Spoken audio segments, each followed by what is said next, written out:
It doesn't matter. He tapes over my voice with what he wants anyhow. That's true. I identified myself on the first film. No, over me here. It's the reverse speech part of it that really is. Okay, guys. Ready to go?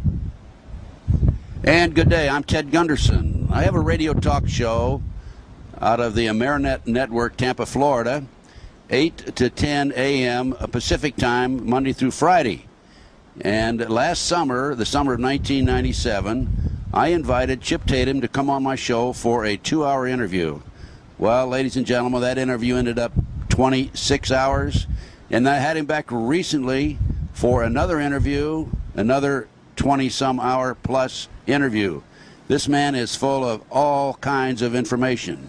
And before I leave you and introduce you to Chip, let me just mention that my radio show can be heard on Galaxy One Transponder 17, 5.58 frequency wideband audio satellite. So today I have with me Chip Tatum. This man is unbelievable. 25 years, CIA Black Ops operator. Chip, welcome to a video which you and I are going to distribute. Tell the world about what went on behind the scenes in your Black Op operation. Thanks, Ted. Great to be here. Great to be here. Great to be here. Great to be here. Chip never could speak English too well. No, this guy's very intelligent and a good man, great American. I'm very proud to be a part of his, at least spreading the information out to help Chip any way that I can. And we have some books we're going to talk about later on, the Tatum Chronicles, and Nixon's Darkest Secret, I think is, yes, Nixon's Darkest Secret, which we will discuss. But before we go into the books, Chip, how did you become involved in working for the CIA? And I guess we have to go back to your Army training and Special Forces and so forth, right? Sure. I flunked a chemistry exam in the early 70s and ended up being drafted, receiving my draft notice. In lieu of going into the Army or another service, I didn't really want to go to Vietnam. So I joined the Air Force. I was promised that I could be an air traffic controller under their Project Guarantee. They did make me an air traffic controller, but they made me a little bit different type of air traffic controller. They sent me to Army jump school and Special Forces training, and I became a combat controller. During my first tour in Vietnam, I was on a classified mission. Having completed the mission, we were captured. I spent time in captivity, and when I came out of captivity, we were debriefed by the CIA station chief out of Saigon, Bill Colby. From that time, in 1971 until 1992, I was one of the boys. Okay, now Chip, you joined the Air Force so you could be a traffic controller, right? Air traffic controller. And you were told that you wouldn't have to worry about being in the front lines, right? That's right. Even if I did go to Vietnam, I would be in an air-conditioned control tower hundreds of miles from the enemy. And like so what other jokes do you have for us today, huh? I'd still like to find that tech sergeant recruiter. He probably went underground. If he knew as much about you as I do, he probably disappeared maybe even, huh? Okay, Chip, so you're over, you had like over 100 jumps behind the enemy lines? Right. And this was before you became involved in CIA operations or before? During. During. So after your capture, you were grabbed by the CIA, and they liked you know, what you'd done, of course. Now, what why were you captured, and what led up to that? Was this Operation Red Rock? This was Operation Red Rock. Okay, then let's go back before that. Okay. And tell us about Operation Red Rock. When did you first have an inkling that you'd be involved in this operation? Well, excuse me, just a minute. Operation Red Rock is a code word, right? That's a code name for the particular mission that we were on. And they always have code names, right? Or numbers. Sometimes they have numbers. Right. Okay. So when did you first have an inkling that you were going to be involved in this operation? I had just jumped in, parachuted into NKP Thailand, the base that I was TDY to, and when I landed on the pad, at the medevac pad at the hospital, a chopper was inbound, and when the chopper landed, a Special Forces captain and some other people got off. One of the patients, one of his men was on a stretcher. The captain went in, and the colonel who ran the base was there to meet me. It was an award ceremony. When they were going in, he said something to the colonel, and they all turned around and looked at me, and I knew I was in trouble then. And what happened after that? The following morning at 3 a.m. I was called into the colonel's office. And let me tell you, folks, I was a little airman, you know, just made buck sergeant, and I rarely had contact with a colonel in my life. One time, and that's for disciplinary purposes in Oklahoma City. And how old were you then? 19 years old. Just a kid?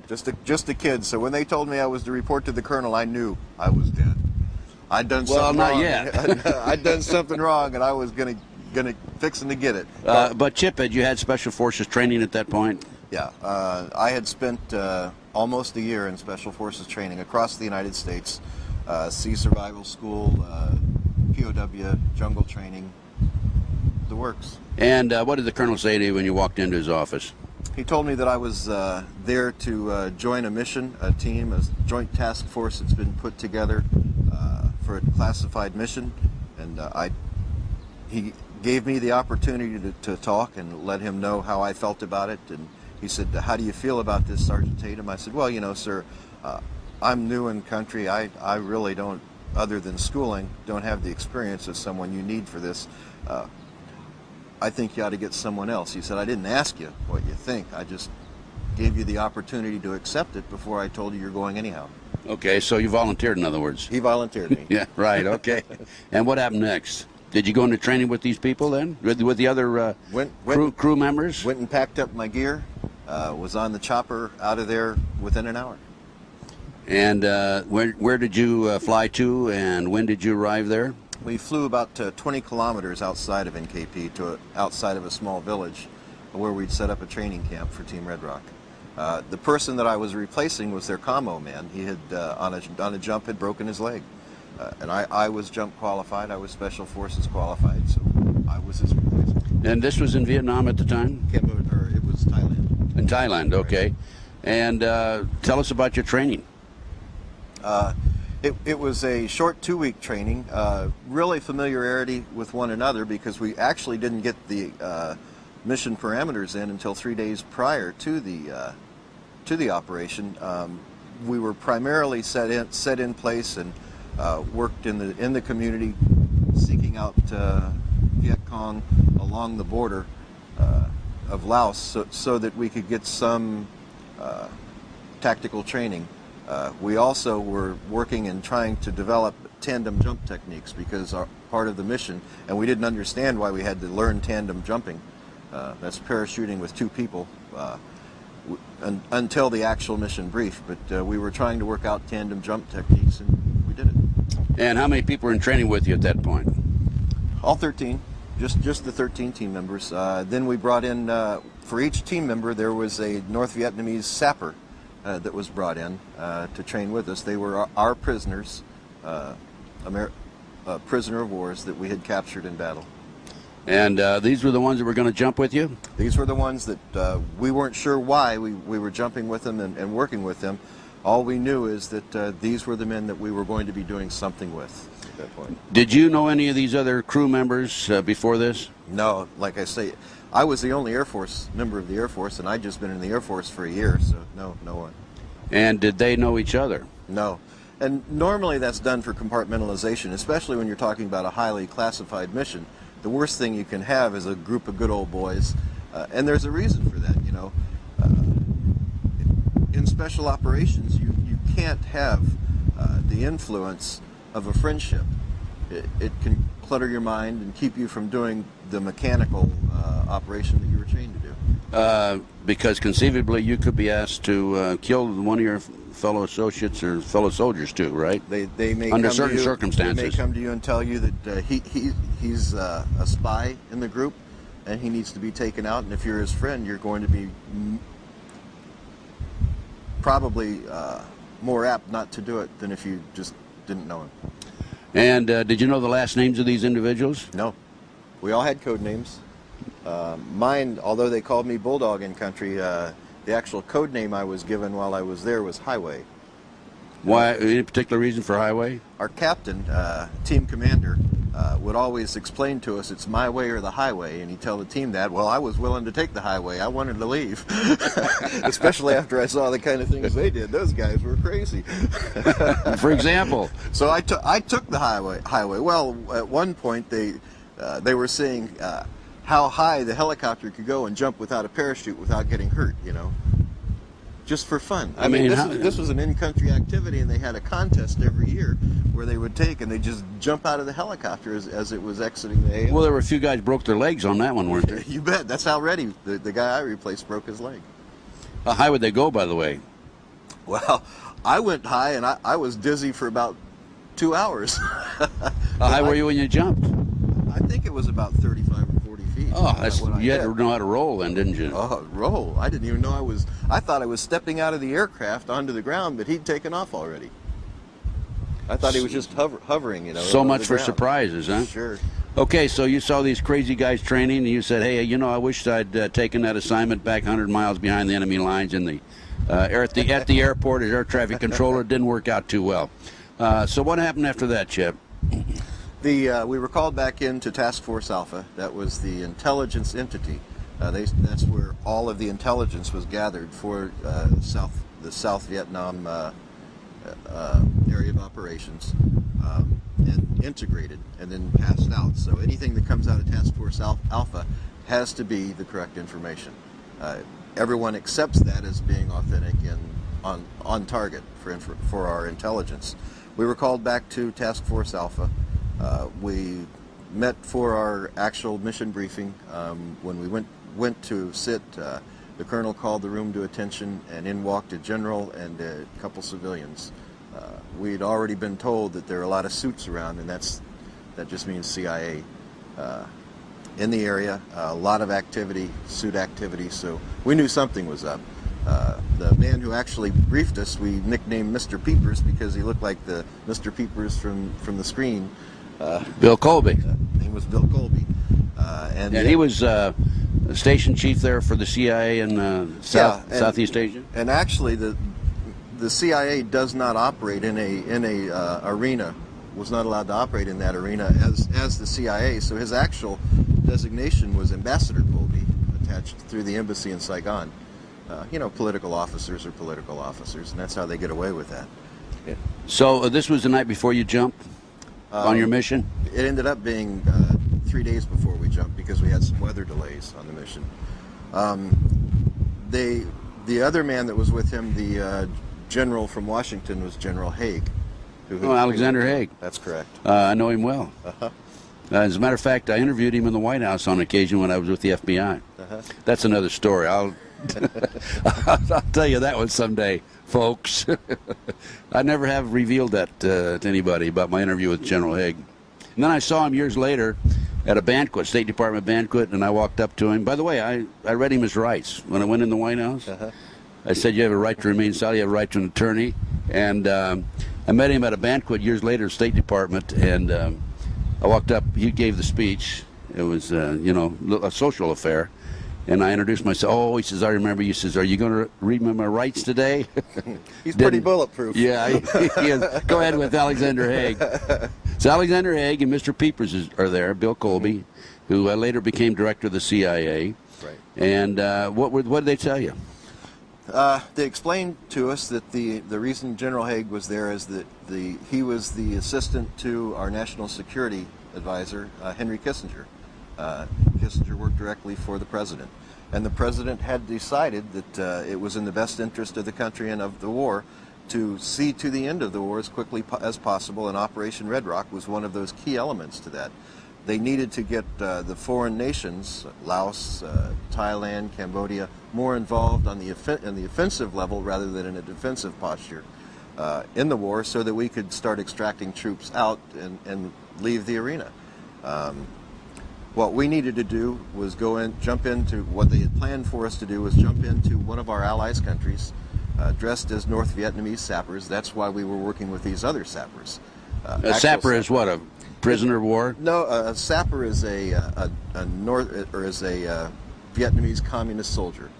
Okay. Right. Tunnel diggers. You know, we've all heard about the tunnels over there.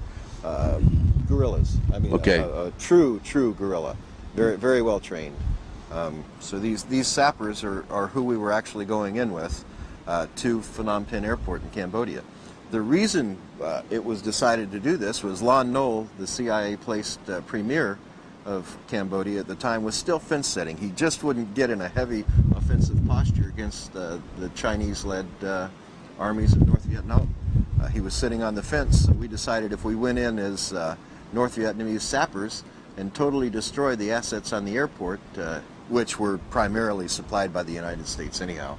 They were our aircraft that we'd given him. There were some French aircraft on the tarmac, but not many. If we would totally destroy those assets, it would make him realize that the North Vietnamese communists were actually coming in after his country now. And he'd get off the fence and ask us for help. Boy, it worked, too. Well, you said we decided, you meaning people in Washington, D.C. decided. Nixon himself. This was actually Dr. Kissinger's plan. So Dr. Kissinger came up with this idea. Nixon approved it. He approved it with the statement after thorough thought that, and this was debriefed to me by Mr. Colby, that no one can ever know. No one can ever know what we've done to our allies. Otherwise, we wouldn't be trusted anywhere in the world. And was that the case? That was the case. No one could ever know what we had done. And when we were debriefed, with a 25-year classification period. Well, you were debriefed years later? I was debriefed when I came out of the coma in the hospital in 1971. Okay. Now this is what year now again? Going back to the 1971. When you made the drop and you were debriefed. That's January of '71, and then I was debriefed in June of '71. Okay.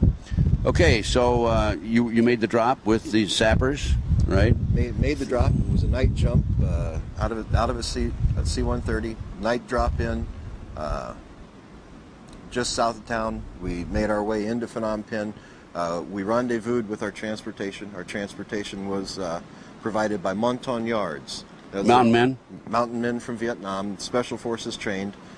Very good fighters, but the thing about Montagnards is if they saw that the platoon that they were working with, and the special forces platoons, or the recon groups they were working with, if they saw that they were going to lose, all of a sudden those guys disappeared into the forest. They weren't going to lose with them. Right. And they could negotiate those jungles like it was nothing. Now, you were 13 men. Did you have 13 sappers? No. Unfortunately, we lost one sapper, and Snake just didn't get along with him. Neither did Pablo, but... Snake is code words for two of the guys in your crew. Snake and Pablo, yeah. They didn't get along with him. So we didn't go in with a full contingency of sappers. When we did jump in, the sappers had figured out that they weren't going in. We had told them, our interpreter told them that we were actually jumping in to turn them over and trade them for American prisoners, and they were in a release program. Well, they didn't believe that. So they had their own contingency plan set up, and when we were... when we jumped in, they simply, because they were hanging below us and in front of us for the jump, they simply tucked, caused us to fall and roll, and tried to take us out. And how many sappers were there? 12 then? 12 and 13. And when it was all said and done, there was 8. 8 sappers? 8 sappers we left there. A few of them tried to escape and die as we traversed trying to get to our target. So 5 of them in total? No, 8. You had 4 of them then? Yeah, 4 of them with us. 4 of them died. 4 of them died right after you jumped? Right. Because they tried to overtake you. Now, what did you do with the others that were there, that did survive? Well, we had to leave some evidence of who was providing the operation. We had to leave them on the airport, so we released them on the airport and gave them a fair chance to go, and then shot them. And in the meantime, did you commit your act of sabotage at the airport after that or before that? We had several different entry points into the airport. We came in the north side by the munitions dump. You know, when we talk about coming in the north side, we didn't realize that there were mines in this called a dead zone. And it was completely mined between the two fences, and we weren't briefed on that. So we immediately knew something was up, and we weren't we know now that we weren't to return and we were to be left there. Well, if you came in and you went through the minefield, you survived going in, right? I didn't go through the minefield. I came in the front door of the airport with the team. Okay. The ones that came in through the minefield, did they survive? Yes. The sapper didn't. Oh, I see. They sent a zapper out ahead of them? The sapper, when they figured out they were in a minefield, they let him go ahead to clear the mines. Okay. So you committed your act of sabotage. Yes. And what about ground forces at the airport, the other side? Well, it was a staged arena. The ground forces had been pulled away. There was minimum security, just a skeleton crew there. We ran across the skeleton crew of palace guards that had been there, confronted them, and had to take them out. And so was your act of sabotage quite all-inclusive, or was it just kind of a hit-and-miss situation just to let them know that so-called the North Vietnamese have been in there? No, it was fairly inclusive. We even had air support from pilots, whether flying North Vietnamese aircraft. They dropped some rounds on the airport so that we could ensure that the devastation was good enough to warrant Lon Nole's participation with us. And you've completed your mission. The sappers were eliminated.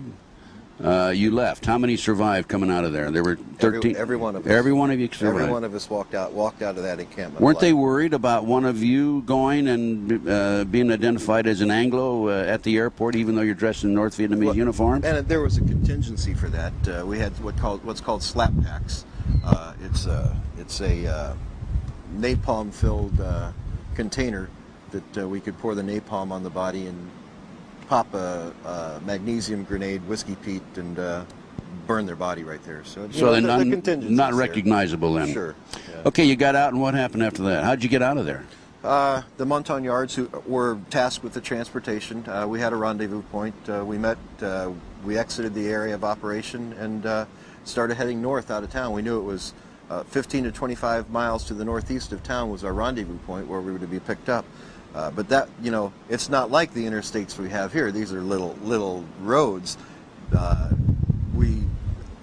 We had a first indication that something was wrong because our platoon sergeant, Pop, saw that we were going in a little bit of the wrong direction, and we never really turned to the northeast. And then the timing was off. All of a sudden they stopped, and it wasn't long enough to have gone 15 clicks to 20 clicks outside of town. So 50 kilometers, you went maybe, what, 5, 10? Maybe about 10 after we left the limits of town. Right, right. About so 10 you stopped, and what happened then? Well, we were in a large vegetable truck with canvas sides. It stopped, and the Montagnards got out. But all of a sudden we heard receivers click. They were loading their weapons. So Pop and my way, our team commander, moved around to the back of the truck. They each took out a grenade on each side and tossed the grenade up back toward the front of the truck on the ground. They didn't pull the pins, they just took the grenades out. When you're a person and you see a grenade fall, you jump, you dive, you try to get out of there, and that's what the Montagnards did. When after they'd thrown the grenades out, they immediately jumped out and took control, overcame the guards. The interrogation started, and it didn't last long. They asked the first one the question.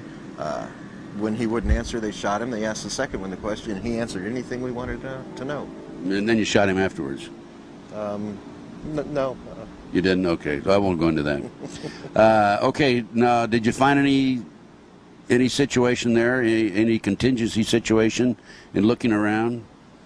I mean, well, as we looked why around, did they stop at that particular location? As we looked around, we went out into the field, and we found that there was a large hole that had been put in the ground, and that was going to be where they were. He told us. We didn't have to look around. He told us that their job was, they were briefed that they were to kill us, and they were to drop us in a hole, and they showed us, this one showed us where the hole was. We actually used that as a command post area to call in aircraft for support, move the pickup zone from where it was to this new pickup zone. We spent some time through the day and into the evening waiting to be picked up. It was quite comprehensive what we had to go through. just to communicate out of the country and get an aircraft to come into a place that we weren't. You know, we contacted Moonbeam, which was our airborne command post in the area of operations on HF frequencies, high frequencies, and tried to get them to come in, and, you know, the pilot said, well, you can't be there because we aren't there, you know, in Cambodia. And that has only recently, I guess in the past, what, 10 years or so, come out that, yeah, we really were in there. We really were operating in Cambodia. We really were operating in Laos. And these were classified arenas. So did you have an alternative plan in case something went wrong, that you would be picked up at a certain location there then? The plan that we had, My Way had thought early on, you know, things just, he'd been through a lot of these missions as a team commander. He and Pop had decided, well, things really don't seem as they are here. There's something wrong. And I guess anytime they knew that anytime you were working with suits, you better cover your tail, because they're not going to look out for your best interest. You have to look out for your own best interest. So they did leave contingency plans back at the base with trusted persons to try and pick us up, one of them being a friend of mine who was a chopper pilot, another being a command post non-commissioned officer in charge of the command post. So, you know, contingency plans were there. However, you had to get messages to them to get those contingency plans in place, and that's what we were trying to do. Now, did you expect the airplanes to come in and pick you up at that point?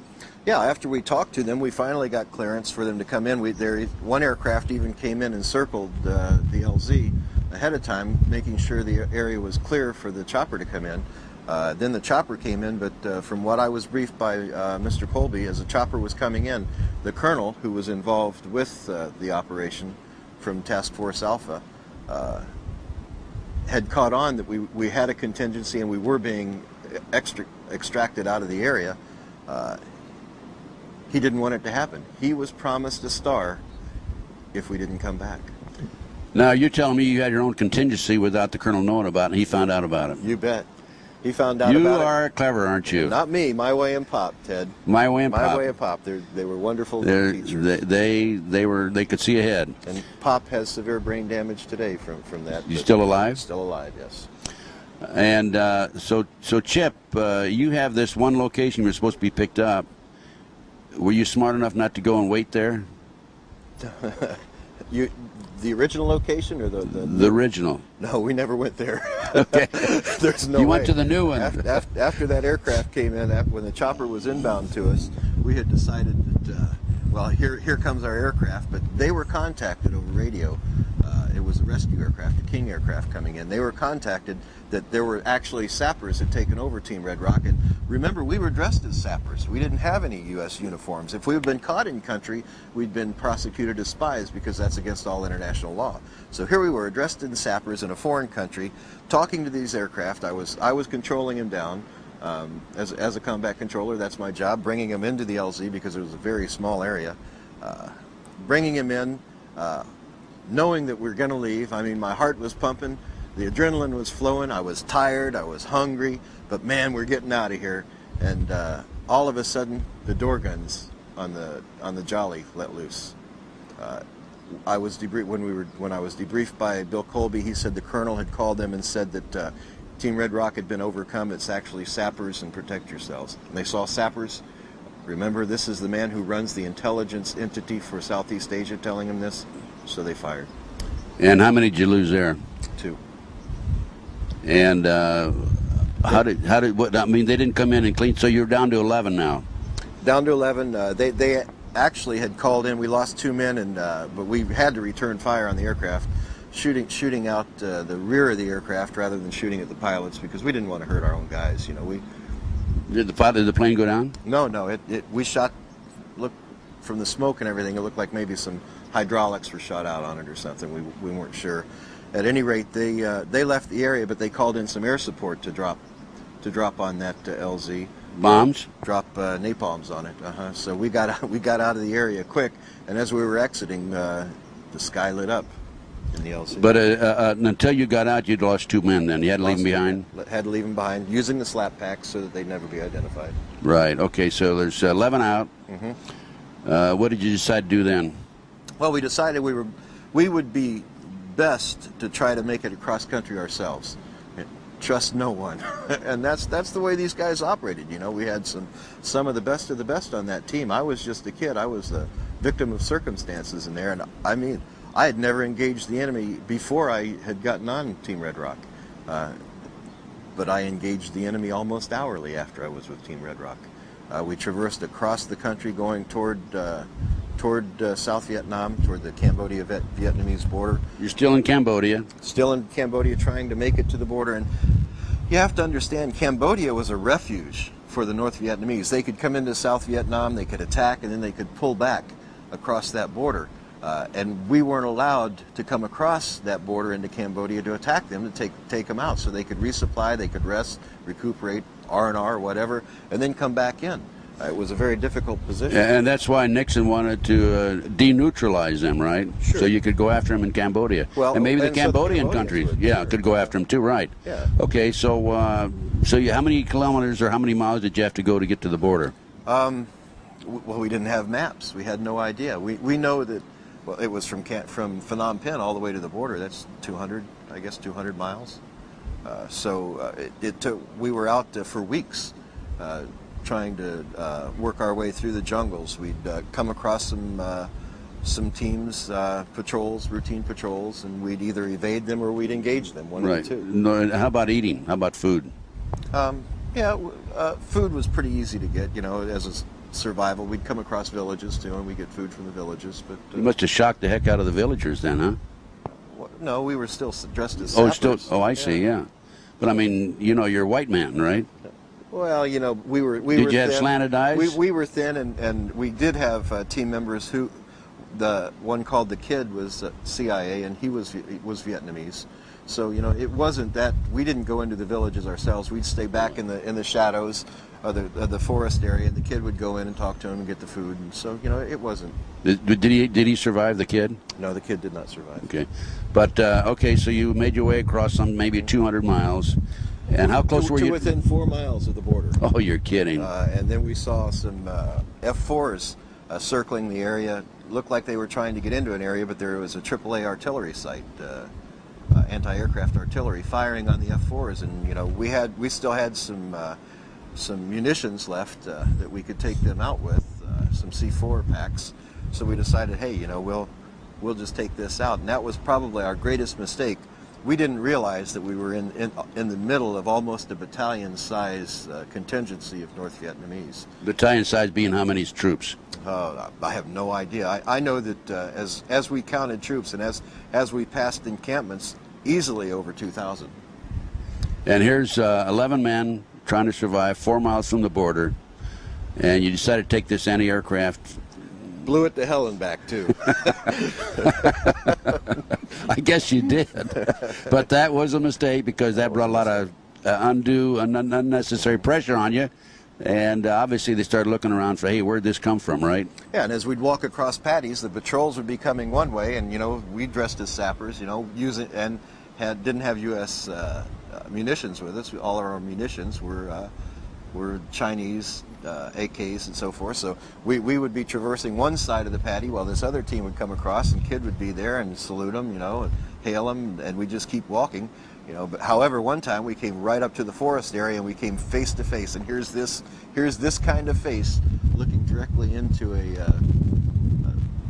North Vietnamese lieutenant, and we were in trouble. Obviously. Did you go into combat then, or did you try to? Went right into combat then. Oops, let me see. Where's that AK? Whatever. Huh? You know, they didn't have enough bullets in those for me. My way used to tell me, you know, I was a white knuckle firer because I'd hold that trigger down and melt that barrel. The clips just weren't big enough for me. So you had hand to hand at that point?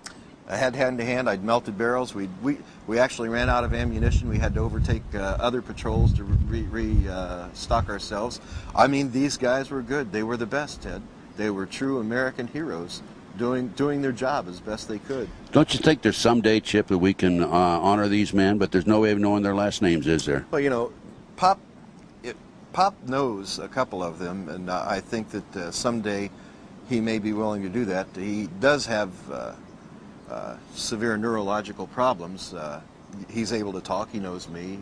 He remembers what went on, but it's affected his motor motor movements, and he's not willing to do anything he thinks that will endanger his family. Can't blame him for that. Not at all, no. And he's still alive, and where is he? What state is he in? Oklahoma. Oklahoma. Good old Okie, huh? Mm-hmm. So what happens? You were captured? We were captured. We spent 92 days in captivity, being moved from point to point in camps. We were actually interrogated by Chinese and Soviet officers. It was never Vietnamese officers. The Vietnamese were there, Vietnamese soldiers in the encampments, because it was theirs, but the actual linguists and interrogators and those who performed the torture were Chinese and Soviet. How many do you have there now in your team? I believe 10, maybe 9 ended up in captivity. So you lost 2 along the way. Mm-hmm. And where did they incarcerate you? They started moving us in the jungles along the border area, not knowing that we were only 4 kilometers from the border. We just know we were being moved. We were incarcerated in one small encampment, then we were moved to a larger encampment, and this had been used in the past, you could tell, because they had cages set up in a semicircular area, and they had 3 posts set up, and they took 2 of us immediately. They stripped us of our clothing, broke this foot, my right foot, so that we couldn't try to escape. They break everybody's foot? Broke everyone's. Well, they didn't break. One of the guys was already unconscious, and they didn't break his foot, but they broke all of our feet, 1 foot anyhow. Stripped us of our clothing and put us in these cages. Two of our guys they put on the posts, and we thought that they would be tortured right away, but they weren't. They put them on those posts so that we could watch them as they suffered up there. They weren't given food. They weren't given water. The rest of us were given some water and some food on occasion.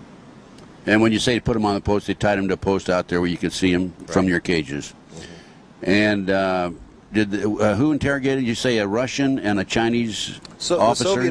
The Soviet officer seemed to be in charge of this particular camp, and the Chinese officer his cohort was actually the man who administered the torture. Once that started. Do you want to go into the torture at all, or would really you prefer not to? Yeah, I thought so. How about how many men were tortured? Were you all tortured? We were all tortured, and when it was all said and done, there were 3 of us alive. When we were finally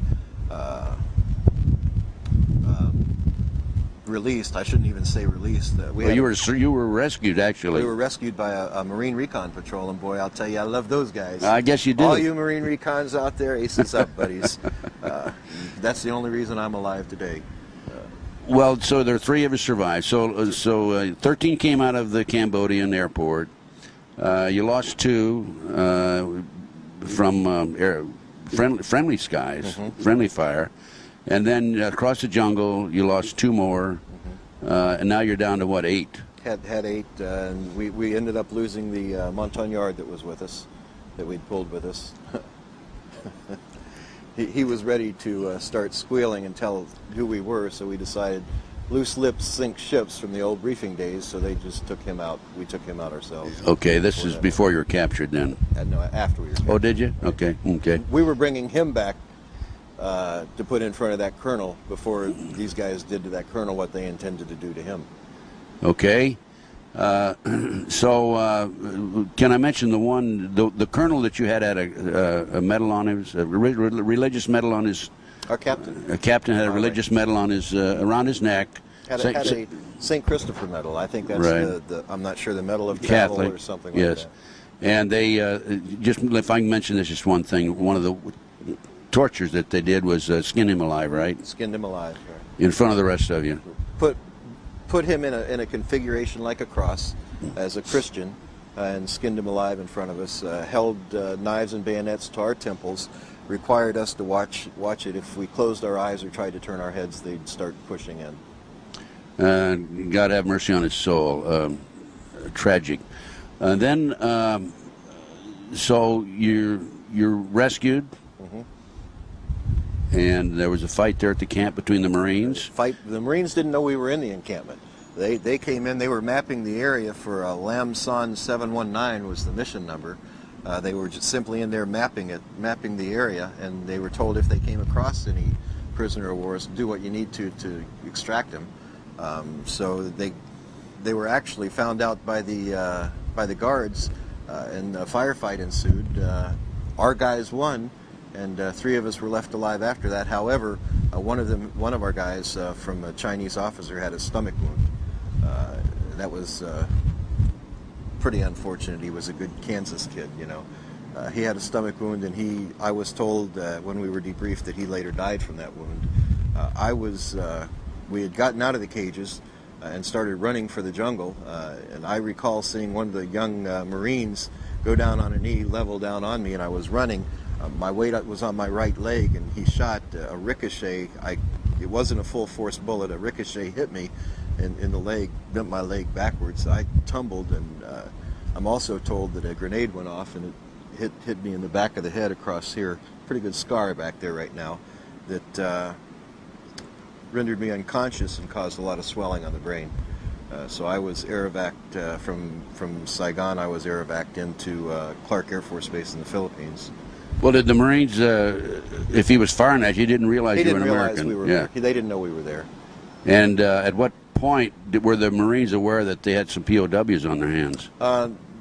Our team member that was shot in the stomach started yelling in English to them, and so they realized that there were some in there. Good. Okay. So he saved our lives. And so you came out, and you went over to Clark Air Force Base after that. Right. And that when I finally came to later, within 3 days, that man from Saigon, Bill Colby, was there to debrief me. And at that point, he told me that I have 2 choices. I can work directly for the CIA, or I can stay with the military, which I've had such great experiences with at that point, and work under the operational control of the CIA. Well, you know, honestly, I figured, hey, you know, I've got this tour in Vietnam. I can stay in the States now. I never have to come back. I said, okay, I'll stay in the military, because with the CIA, I know I could go anywhere, you know.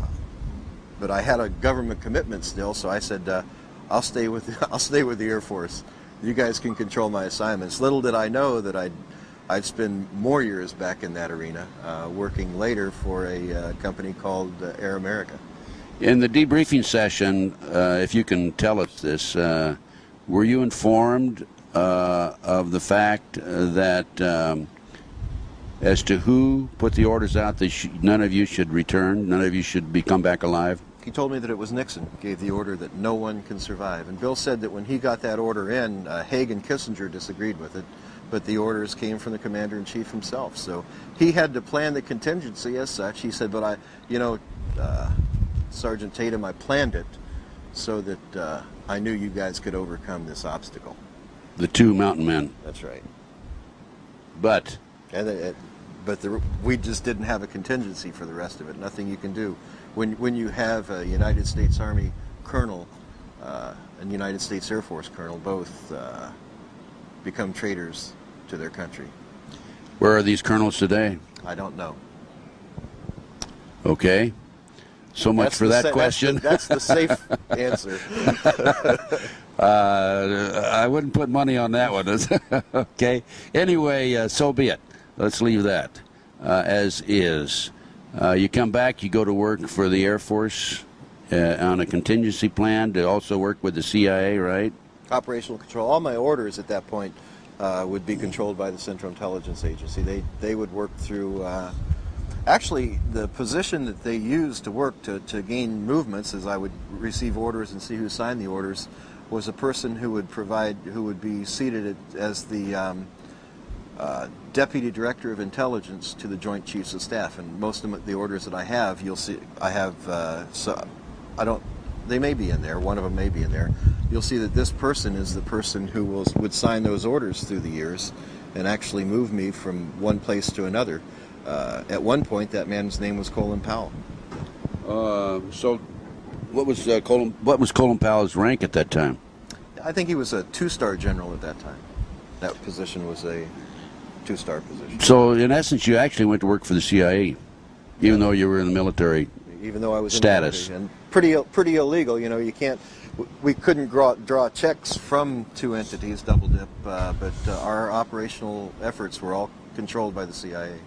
And what were your assignments after that? You came back, you recovered, you gained your health back.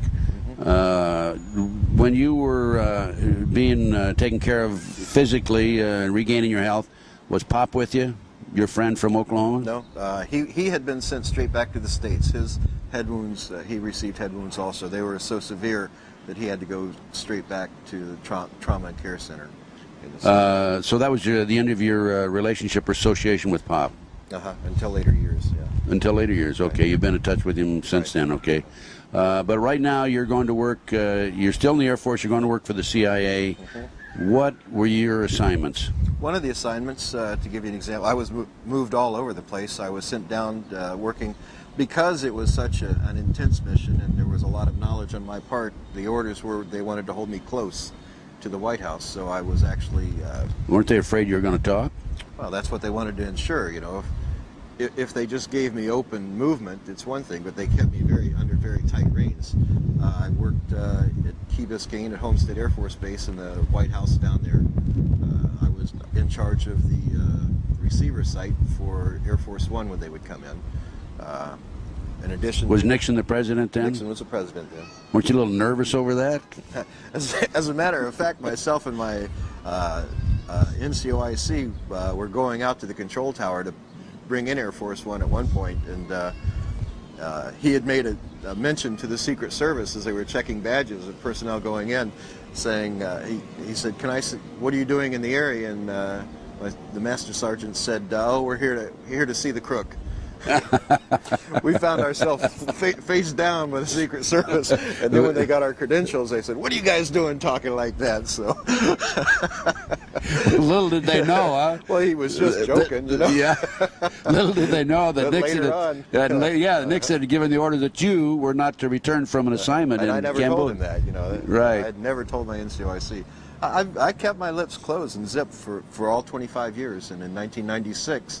That was the end of the 25-year classification period, and I started my book then. But before we go up to 1996, Chip, you had some assignments involving drugs and drug running by the CIA, right? Well, and yeah, you're not reluctant to talk about that, are you? No, in two different arenas. In in the Vietnamese conflict. There was some involvement simply because the Air America pilots, you know, sometimes would carry drugs, sometimes they'd carry wheat, sometimes they'd carry rice, sometimes they'd carry weapons, you know.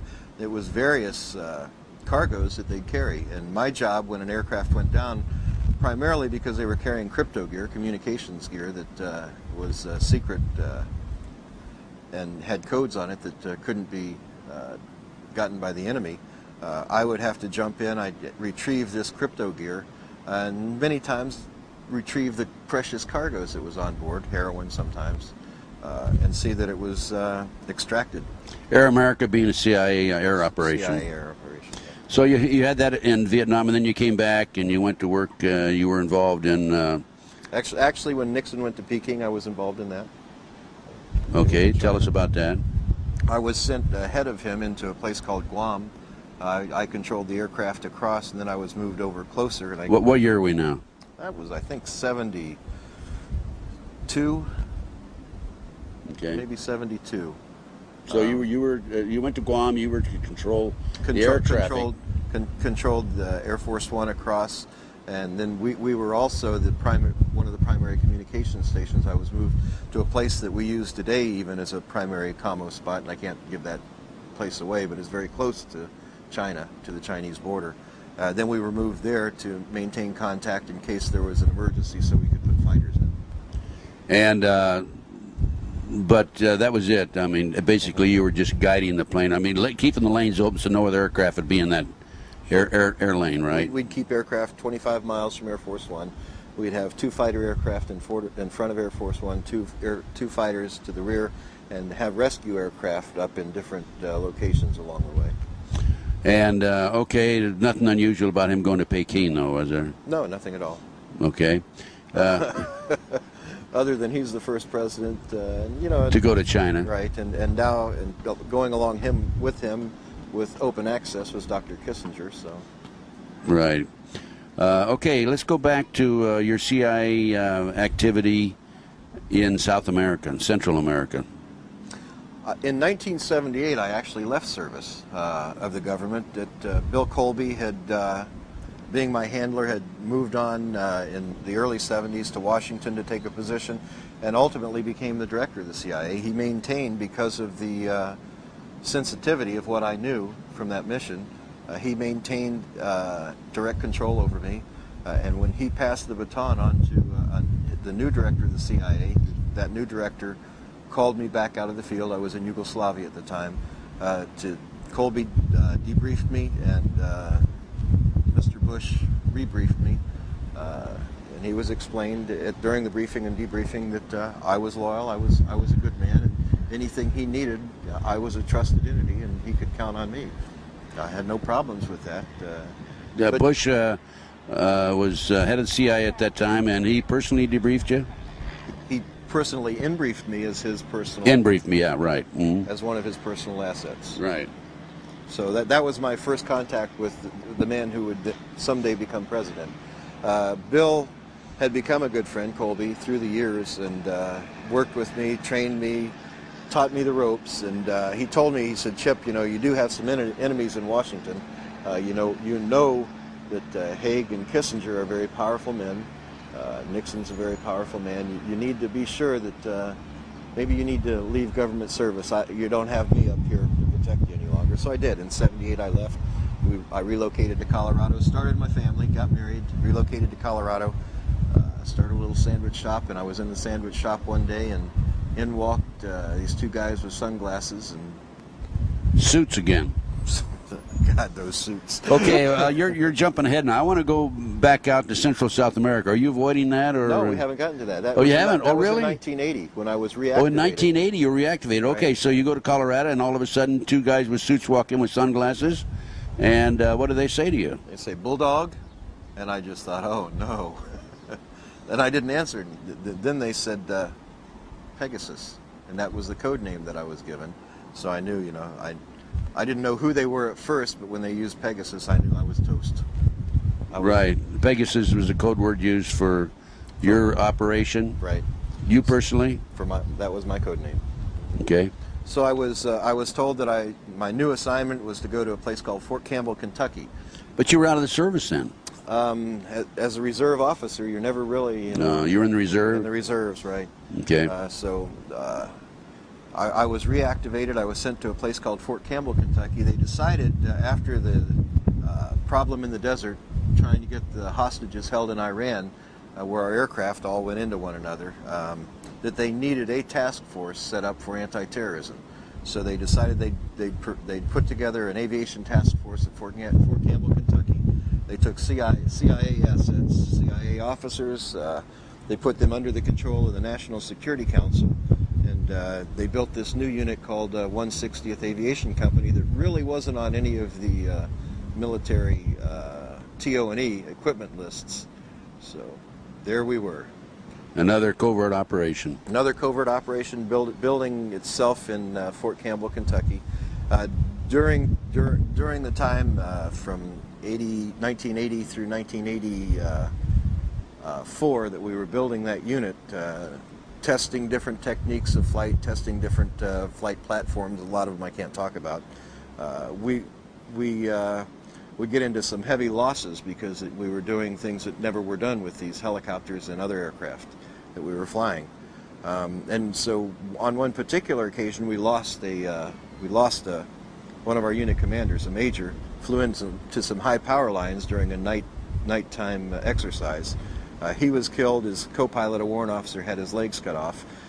During the post-crash investigation, a man from Washington came in, and he identified himself as Jake. He was accompanied by another man who wouldn't identify himself, and so we just nicknamed him the Snake.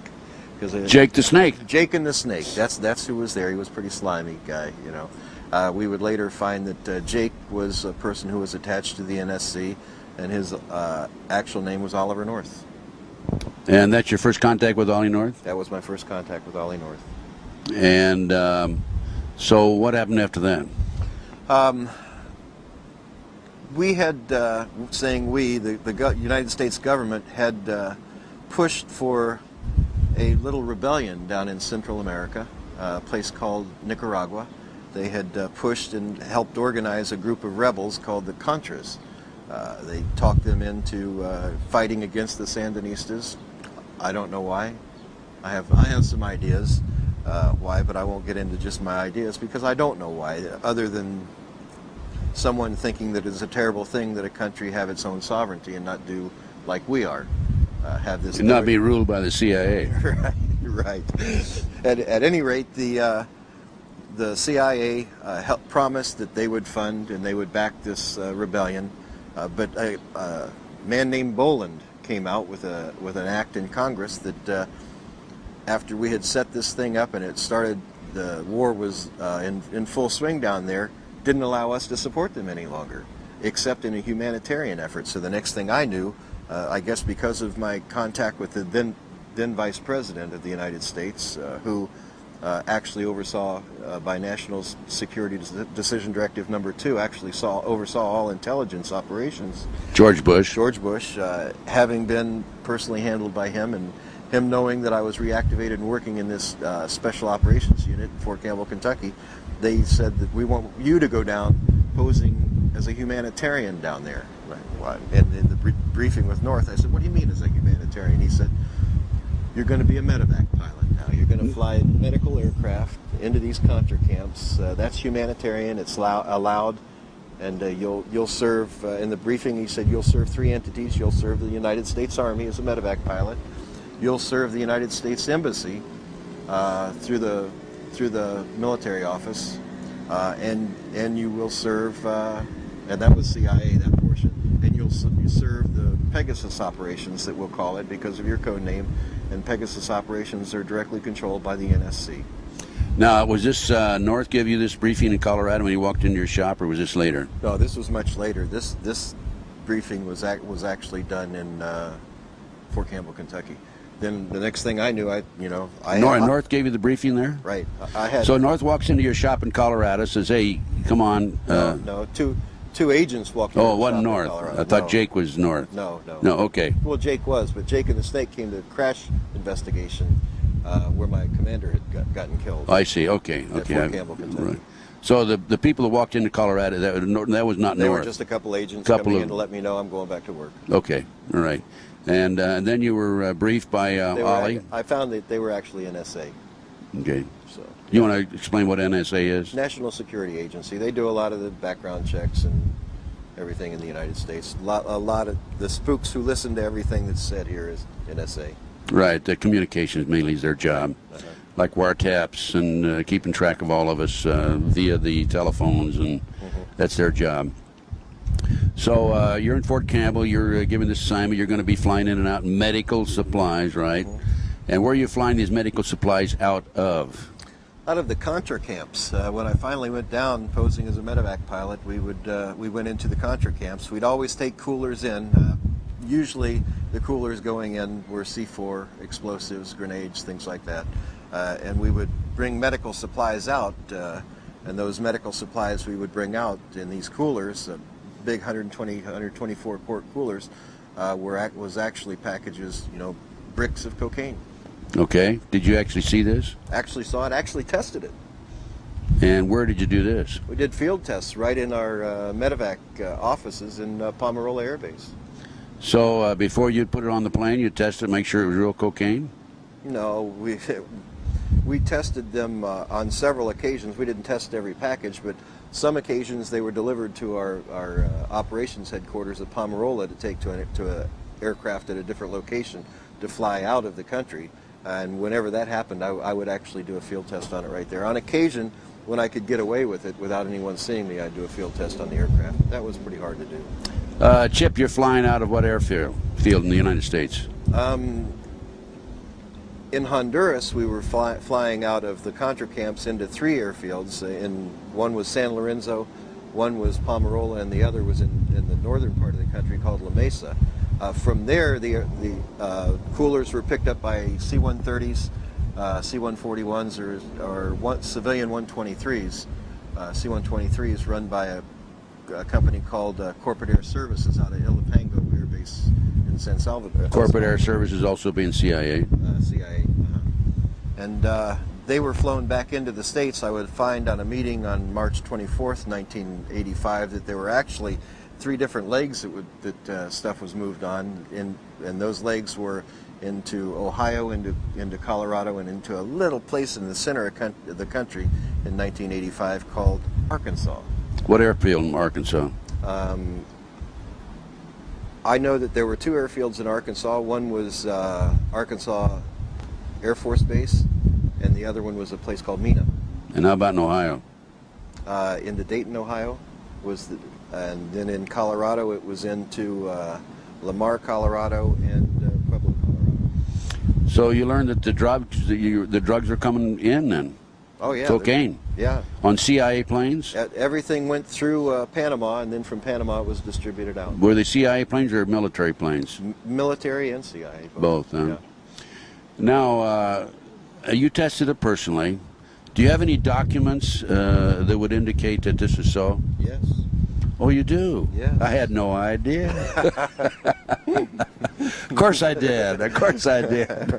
That was a loaded question, Chip. I know it was. I knew the answer to that before I asked it. Okay, tell us about that. When I started finding the cocaine on board the aircraft, I decided, hey, you know, this could go one of 2 ways. They could set us up pretty darn quick here if they ever wanted to get rid of us. Because of our knowledge, and especially because of my knowledge, because Bill had told me, you know, Chip, watch your butt, buddy. You know, you have some real enemies here in Washington. So what I did is we would be required to file flight plans when we'd leave Palmarola Air Base, where we're based out of in Honduras. We'd file flight plans, and when we'd come back, I'd go to base operations and write on the back of that flight plan what we found, where we took it, who was on board the aircraft, and what went on during the flight. Basically, I debrief right on the back of flight plans. When a trusted Honduran official, who happened to be the brother of the Honduran Army Chief of Staff, saw what I was doing, he said, "We're going to keep these, you know, in a safe place. This is our insurance, Chip." I said, "Oh, okay." And those notes are available in, right? Tatum Chronicles. In the Tatum Chronicles. I'm sorry, those notes are available in the Tatum Chronicles. I went back to Honduras in 1985 and picked up those certified copies that are in those. In the Tatum Chronicles, it talks about all the people that you've heard of today involved in Honduras, involved in the Contra cocaine issues. Not only that, it also talks about persons before it even happened, because these are certified copies that were sealed in 1985 by Honduran officials. It talks about people who needed to be neutralized and assassinated, and who later were killed. And Chip, what'd you do with these documents, besides hiding them around the world? I also published them in the Tatum Chronicles when I was charged with treason. I was told to give these documents up, or I'd be charged with treason and be put to death or spend life imprisonment. So I called the Secret Service officers that came in and told me that were tasked to tell me this by the president, and I called them in and I said, "Okay, boys, I've got the documents for you. Come get them." In the meantime, we published this, sent it to the White House Library, sent it to the White House, to James Dorskin is his name, the personal assistant to the President, Clinton, sent it to Mr. Bush, sent it to others involved, and to Capitol Hill. And then I gave these guys the copy of the Secret Service agents, and they said, "You just signed your death warrant." I said, "Kill me, boys. Let's go." And I might also mention that you had some other papers and other documents you held back, right? You know, over 25 years, I was able to compile quite an insurance policy. These documents are nothing compared to those documents. I feel comfortable in coming forward with these, and the only reason I'm coming forward with these, I had no intention of ever doing anything with these, but when they went after my wife, they went after an American citizen, and that's unacceptable in my mind. Going after other foreign intelligence officers, foreign politicians and all, you know, that's just part of the spook business. That's what we did in counter-espionage, but you don't do that against our own citizens. When you try to neutralize an American citizen, you've gone against everything I believe is right, and I'll do everything I can to expose the men involved. Now, you have other documents around the world, right? You have videos and printed matter. Videos, audios that have been placed on the videos, many video clips of different meetings I've attended, different orders being given, documents that have been put on the video. Technology is great, Ted. I'd go into some of these high-level meetings, and because I was the chief of security for these groups, I would ensure that nothing's being bugged, the place was clean, so we'd sweep the place, and I'd keep my bugs going the whole time. So you're the only one that had bugs I'm the going? only one that had the bugs going. Smart man, Chip Tatum. Okay, that's why you're live today, obviously. That's why I'm probably one of the safest men alive right now, I think. I would think so, because if anything happens to you, then these come forward, right? That's right. And Chip, I want to come back to this in just a minute, but I want to go back to Central South America, CIA drug running, et cetera, et cetera. Did you have any personal conversations with Ollie North after Fort Campbell? Sure. On one particular occasion, well, on many occasions, Ollie was down there.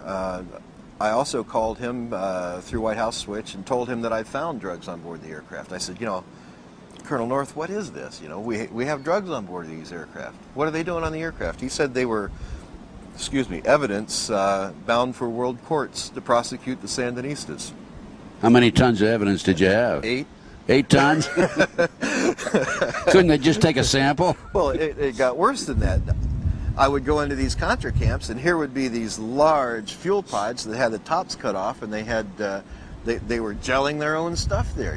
They couldn't get enough bazuco, which was the paste used to make cocaine. They couldn't get enough of it from the Medellin cartel that they had ties with. Coming up from Peru, so they started bringing bales of their own leaves and bales of the little green pods. I couldn't figure out what these little green pods were. Who's they? The man who was in charge of bringing everything up was a man named Ramon Navarro. He was dressed as a lieutenant colonel in some military. I didn't figure out what uniform he was wearing. Could have been a cabbie uniform, I don't know. But Ramon Navarro, and he would later be killed in 1991. Just before he was scheduled to testify in the Noriega case. And what about Ollie North? Besides your telephone conversation Ollie with North him? was in country on several occasions, and on April 12th, even the Vice President Bush was in country. April 12th, what year? 1985. And were North and Bush together?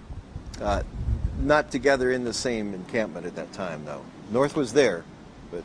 So in talking to Ollie North personally, other than the telephone conversation, what was said in regard to drugs being brought in by the CIA and on the Army? In one cocaine kitchen, as he was talking to Amir Amnir and another intelligence officer, he told them that one more year of this and we can all retire. Now, you heard that conversation? I taped that conversation. Oh, very good. You taped that conversation. Yes, I did. And what other conversations could you tell us about as far as Ollie North is concerned? Well, not only conversations. Ollie was... He loved to be the center of attention, so one particular occasion we had him standing at a cocaine press trying to pressing the bricks.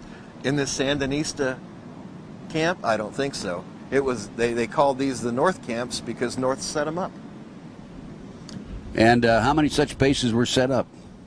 There were about 5 of the kitchens that were set up. Did Ollie North set them up? 5 locations. Ollie North is the one who supplied all logistical support for that, yes. And when was the last time you had a conversation with Ollie North? Last time I talked to Ollie North was in September of 1994. He and Felix Rodriguez called me in my office in Colorado. I'd gone back to Colorado, gotten out of the business, gone back to Colorado. 25 years was enough. And he called me and told me to give up the documents or else. The documents that you had in hiding? Those flight plans and so forth. Yeah, but had you already printed? No. You hadn't printed it yet. Okay. No. I wasn't going to say anything. I was sitting in Colorado as just a little businessman, running a mortgage company, not bothering anyone, just wanting to raise my family. What did you tell him? I told him, "Are you crazy? If I give you these, for one thing, they're headed for the shredder, and for another thing, I know it's a terminal effort. There's no way. Let's go for or else. I'm always a fighter." What did he say to that? Well, he said, "Well, let me get someone else." And they called me back, and Bill Colby was on the phone. And I said, "Bill," I said, to give these documents up, to give all this stuff up is terminal. I said, I'm going to keep them. And he said, "Well, then we're going to have to hit your credibility." I said, "Okay, hit my credibility. What do you want me to do?" He said, "Well, walk into the U.S. Attorney's office and just tell him you did something wrong. So I did. What'd you tell him? Walked into the U.S. Attorney's office. I wired myself some money out of an account down across the state line, and then into my corporation. Then I took it out, and put it into my personal account. And because in the mortgage business that can be considered embezzlement. I told him that I participated in wire fraud. Arrest me, please. And so they did, but then they found out, once they put the attorney on it, they found out, well, you know, it's really not, the mortgage industry really isn't regulated in Colorado. I said, listen, I'm going to admit to this, because they said that they wanted to involve my wife in it. I said, but you guys have to promise you leave her out of this. They said, okay. I said, let's go forward with the pleading. So I stood in front of a federal judge, and I said, and he asked me if I did this, and I said, yes. But before I said yes, I leaned over and I asked the U.S. Attorney, my wife's going to stay clear, and she said yes. And so I said, okay, I'll sign the plea agreement, Your Honor. And he said, and it's part of testimony, he really didn't want to go forward with it. He said, you know, this really doesn't, and I said, Your Honor, believe me, I wired those funds, I took those funds, I spent them. How much money involved? $70,000. Of my money. Of your own money, huh? Of my own money. Okay, but they didn't leave your wife alone. They didn't. They came after her, and so when I went before the judge for sentencing, I told him at that time, you know, I didn't want to go forward with it. I'd like to withdraw the plea. But it was too late at that point. He said, the thing to do is, after this is all done, you can go ahead and ask that the plea be withdrawn at the appeals court. And that's where we're at now. And you're getting ready in a couple of days to go in. You've appealed it. The appellate level, you're going to have a decision in about 2 more days, right? On the 24th of February. Are you looking at prison time? No, I don't think so. I've already spent 2 years of that time in prison, and I don't think that they want me back in prison. I really don't think they want me back in prison.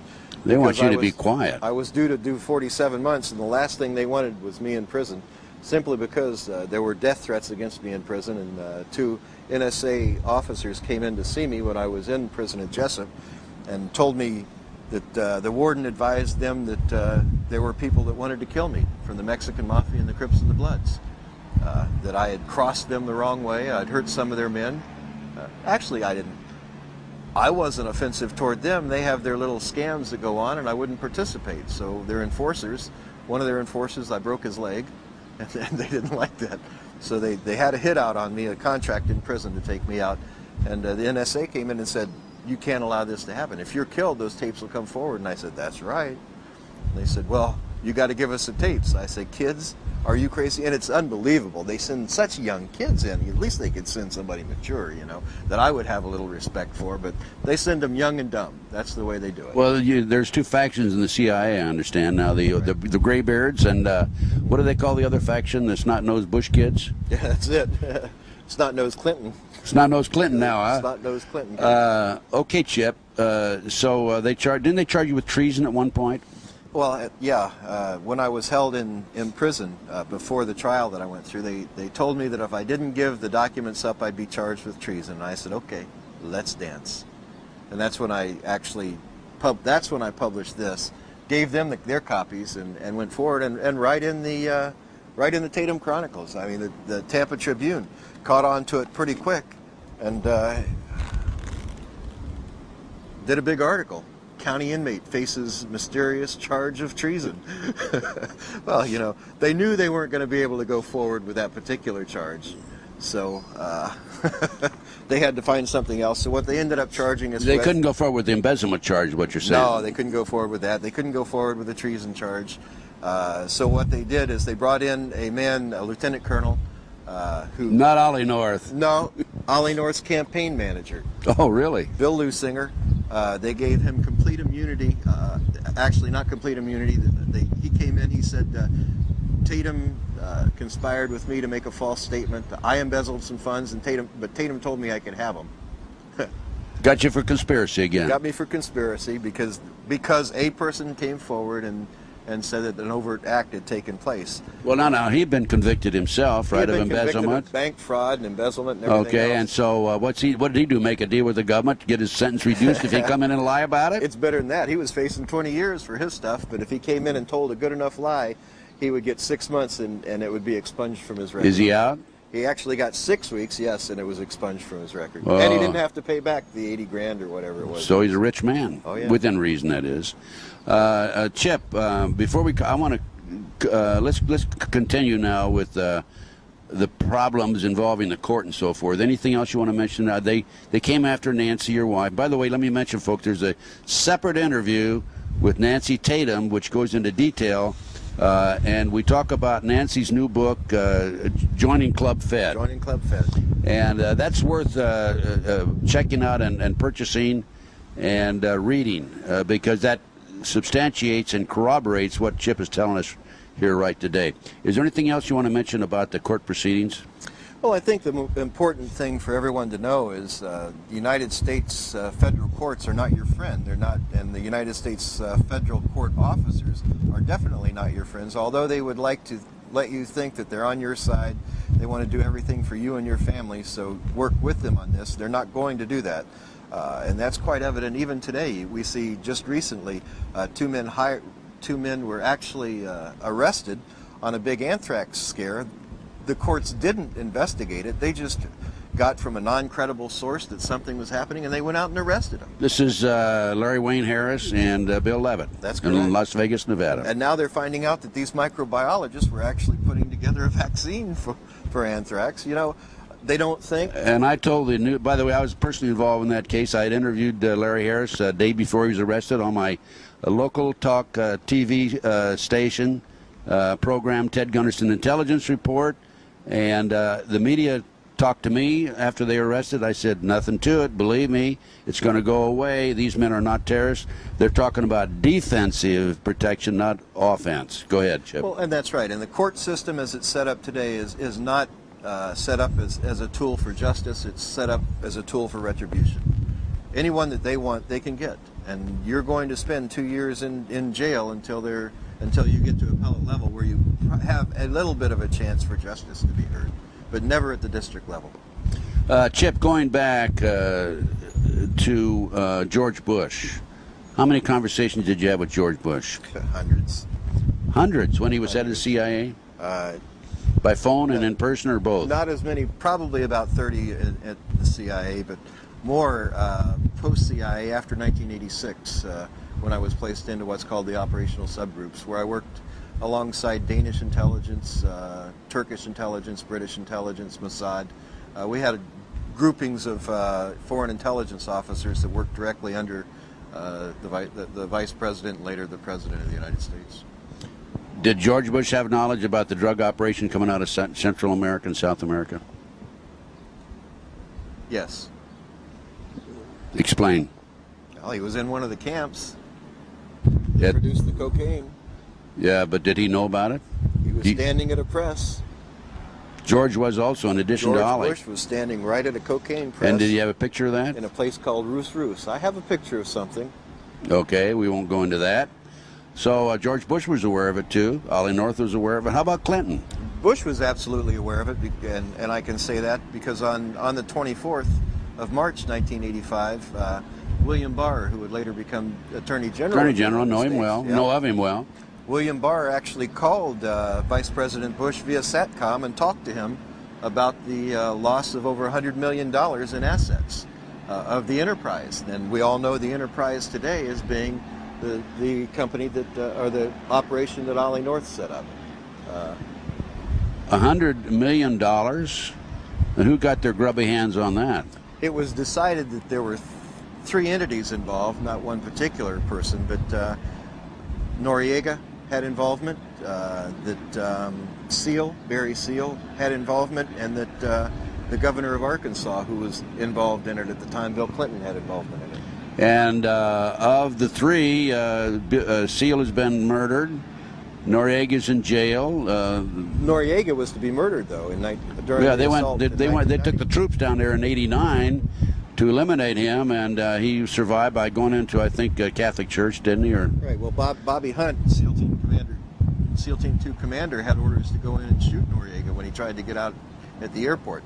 He never showed up there because we told him ahead of time. The CIA told him he's a friend of the CIA. He was an enemy of Bush. That's nothing more than a business deal gone bad.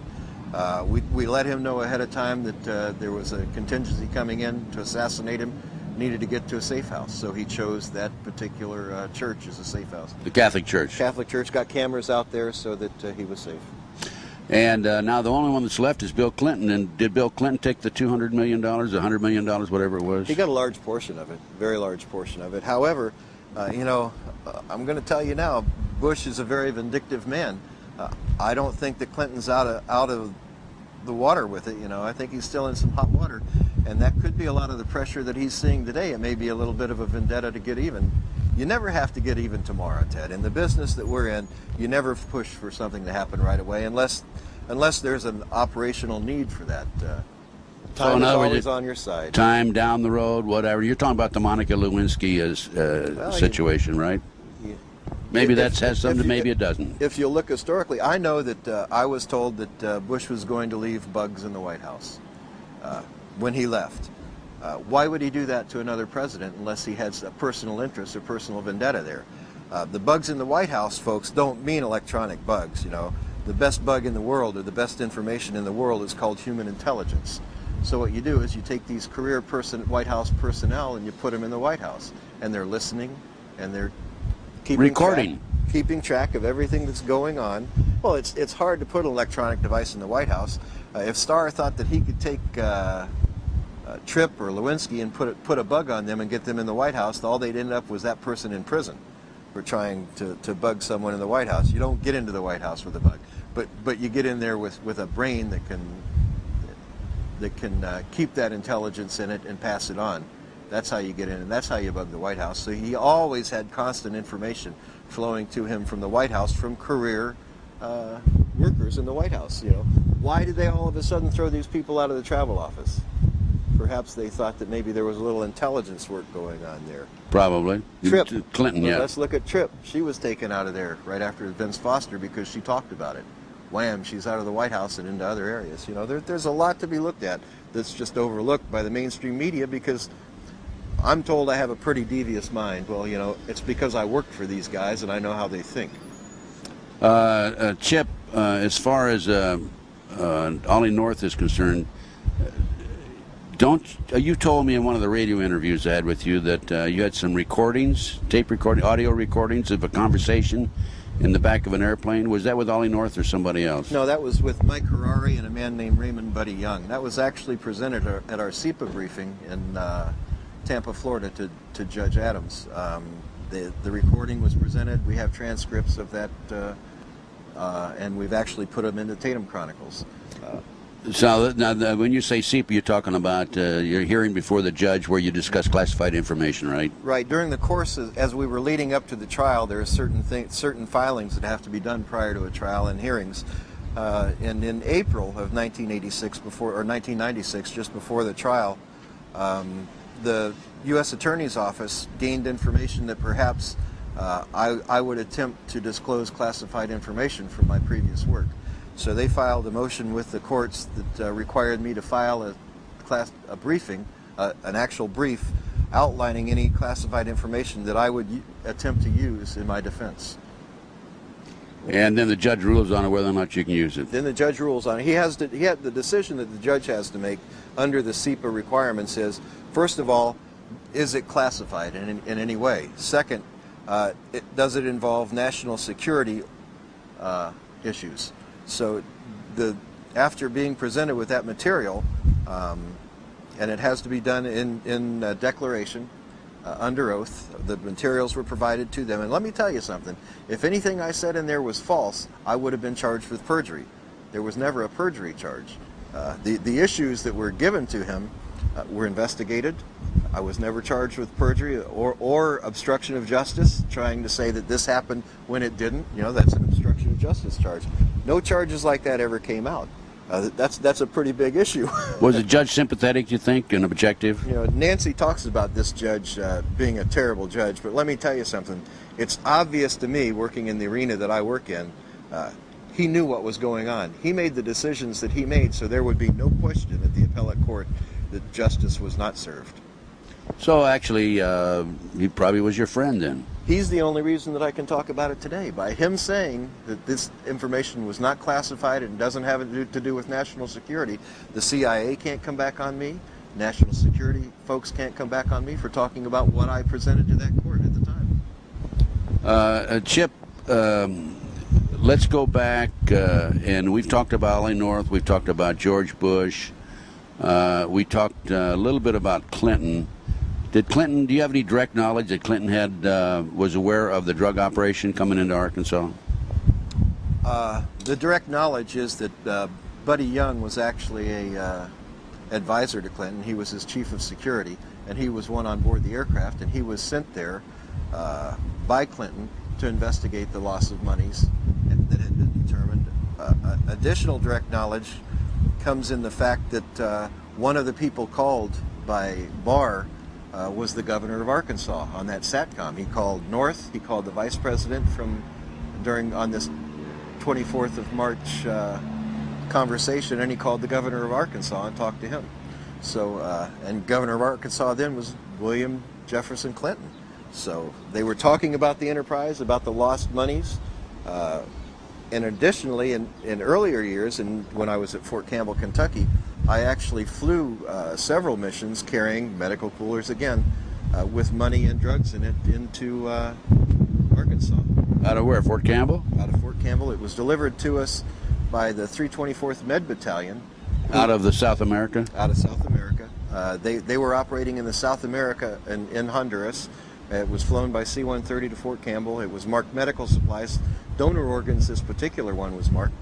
And we were advised to give it to Dr. Lassiter at Little Rock Air Force Base. So we flew it to Little Rock Air Force Base. I opened the coolers. I don't fly a cooler without opening it. I don't fly anything without opening it. Let me tell you why I don't fly coolers without opening them. I was told by Colby earlier that Torrijos died simply because they put a cooler marked donor organs on his aircraft that blew up in flight. So whenever I see a cooler, I open that cooler. And what did you find in the cooler? We found a large sum of money and 3 kilos of cocaine in one cooler. In the other cooler, we found all cocaine. Those 2 coolers were picked up by Dr. Lassiter, who actually ended up being, as we found out in later years, a man named Dan Lassiter, who was convicted for trafficking cocaine in Arkansas. However, he was pardoned by the then governor of Arkansas, Bill Clinton. And did you have any information that Clinton had direct knowledge of that? Now, you flew him into Arkansas. Was Clinton there waiting for it, or was there a limousine there or anything like that? We had to wait over an hour and a half for Dr. Lassiter to show up. But when he finally showed up, he showed up in an entourage of vehicles. There was a van, there was a stretch limo, and an unmarked police car. In the coming out of the stretch limo, Dr. Lassiter came forward. He had 2 people with him. One stayed at the car, and one came over. He introduced the one that walked over to the aircraft to pick up the coolers as the governor of Arkansas. And the governor of Arkansas extended his hand, and that's the first time I shook the hand of William Jefferson Clinton. He wanted to let me know that the people of Arkansas appreciated me bringing those donor organs. Because he didn't know you'd looked into them. He didn't know I looked into it. Do you have that in your book? Yes, I do. Yeah, that's in, again, the Tatum Chronicles, right? Okay, Chip. Now, what about the truth serum, truth drugs that the CIA uses? We need to talk about that. Sure. People can be alert for it. You know, I talked a little bit about in those containers down in South America, the processing that was done, and during the processing of cocaine, there were these little green pod-like things. I would later find out, working on the international side, that these little pods came from the nightshade family. They were used to produce a chemical called a form of what's called scopolamine, but it's a much stronger potion than what is commercially made.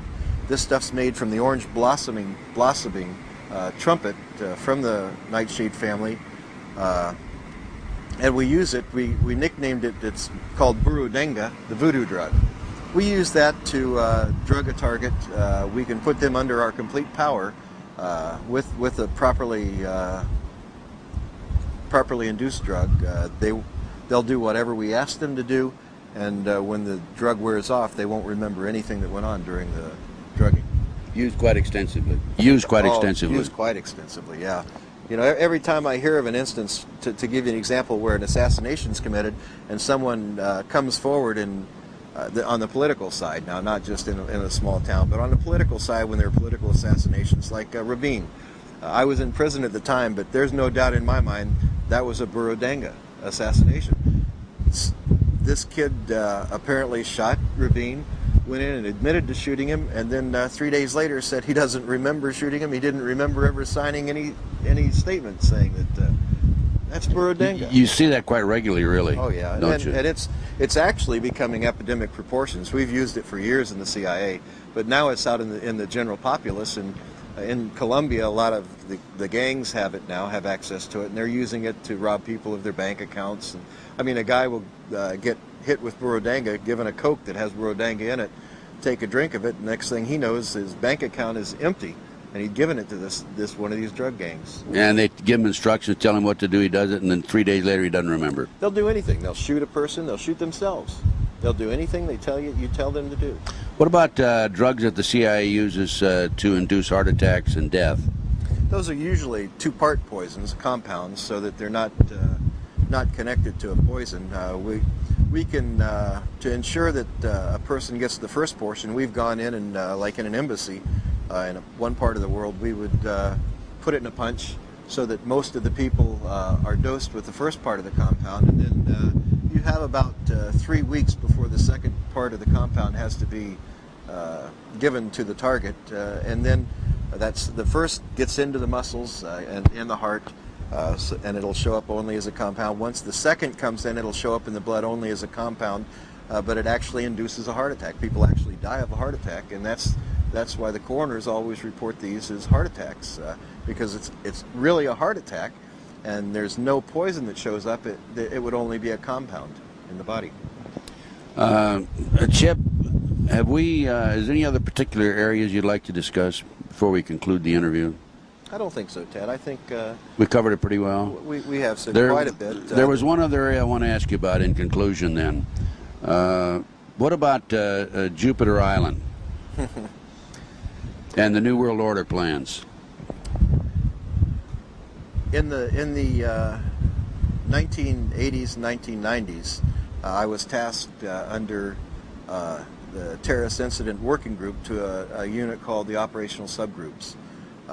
Many of our meetings in 89, 90, 91 were held in southeast Florida on Jupiter Island, in a briefing in a home of an affluent woman, and we held our briefings there. Those briefings would normally follow the G7 conferences and summits, and the reason it would normally follow that is because at that time, remember I said we were working as an international group, not necessarily just U.S. Intelligence officers. Under this international plan, they were looking toward doing a master plan for the whole world. You know, even as a community, as your community has a development plan to help develop the community into a better place, these people have their plans to develop the world into a better place. And I would sit in meetings and they would come to us and say, well, you know, we have a problem in this arena. We have a very uncooperative government, say in France. We need to do something there. So it would be tasked over to the operations and plans section of the operational subgroups to come up with a plan on what to do. So we would go into our planning phase. We'd look into say France and decide, well, you know, the president in France just isn't cooperating here. You know, he's kind of a loose cannon. What can we do? Well, let's do a little counterintelligence work, incite some riots or something like that. And that's what we did to help neutralize these countries and these leaders. Sometimes we'd go into a country and wipe out that leader's bank account and let him know, you know. But you had the power to do that. Sure we had. Well, didn't you have a situation in Central or South America where the leader of the country was not cooperating and he thumbed his nose basically at the CIA U.S. government, and you said, well, within 2 weeks, your brother or one of your relatives would be eliminated. Is that true? Daniel Ortega, the president of Nicaragua. We didn't have to pose that whole war down there to get him to have elections. All we needed to do was neutralize him, and we knew that all along. We went in. We told Ortega, "You're going to hold free elections within, and you need to announce that." He said, "Well, I'm not going to do it." So our emissary came back and told us he's not going to do it. We sent him back down. Once it was given to the subgroups, we sent him down and told him to tell Raphael, or tell him that Raphael's going to die in 2 weeks. Raphael was who? His second cousin. Okay. Good friend of his, one of his best friends. And so he put thousands. He put him in a compound. Was protected by a large contingency of troops. But on the day that we told him he would die, he died. You want to say how he died? Rocket fire. In a car? Well, no. In the compound, it was rocket fire, but we also had people on the ground there too. So. Whether it was rocket fire, whether it was a bullet to the head, you know. Well, now Jupiter. There wasn't enough left to tell. Unfortunately, now Jupiter Island. Who were? Let me qualify. Okay. Within 2 weeks, Ortega announced that there would be free elections in that country because he was next. Right, and you told him that. We told him. How about going back to Jupiter Island? Who attended these meetings in Jupiter Island? Had quite a few big names in those, and I'll talk about a couple of those, but I won't go beyond that because I like talking. I like breathing. I like eating. No matter how good my insurance is, I know that there's some people you never talk about. Right. So I won't. George Bush was one who would normally attend those meetings, if not personally, at least through teleconferencing. An additional member that was always there was the man who still commanded me in these operations and who actually recruited me into black operations. His name was Bill Colby. Who's now dead. Who's now dead. Mysterious death. When I walked away, I was told you don't just walk away, and I believe he walked away too, and that's why.